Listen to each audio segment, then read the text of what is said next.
একটা ঘর কখনোই শুধু ইট, বালু আর সিমেন্ট না, এটা একটা স্বপ্ন যেখানে প্রতিটা সকাল শুরু হয় নতুন আশা নিয়ে আর প্রতিটা রাত শেষ হয় শান্তিতে।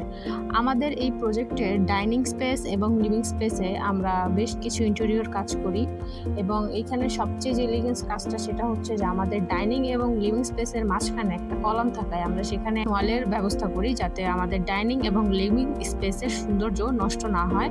এবং আমাদের ডাইনিং স্পেসে আমরা ওয়ালে কিছু কাজ করি এবং আপনারা দেখতেই পাচ্ছেন আমরা লিভিং রুমেও ওয়ালের কিছু কাজ করি।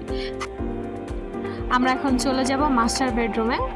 আমরা মাস্টার বেডরুমের দুটি ফুল হাইট ক্যাবিনেট করেছি এবং একটি বেড সাইড টেবিলের উপর আরেকটা ক্যাবিনেট করেছি এবং একটা ডেকোরেটিভ ওয়াল করেছি যেখানে মোল্ডিং বিট ব্যবহার করা হয়েছে।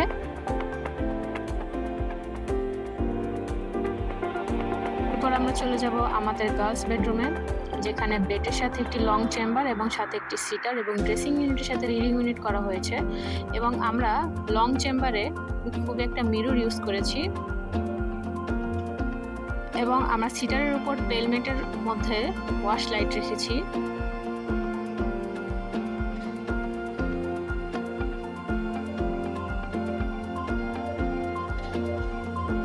এটা হচ্ছে আমাদের একটি চাইল্ড বেডরুম যেখানে আমরা রিডিং ইউনিট করেছি এবং রিডিং ইউনিটের পাশে আমরা লাইটিংয়ের সিস্টেম রেখেছি যেন পড়তে কোনো অসুবিধা না হয়।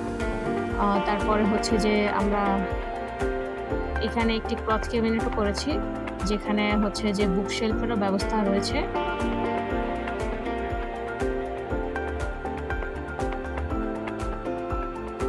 এটা হচ্ছে আমাদের আরেকটি চাইল্ড বেডরুম যেখানে আমরা রিডিং ইউনিট করেছি এবং রিডিং ইউনিটের সাথে আমরা লাইটিংয়েরও ব্যবস্থা করেছি।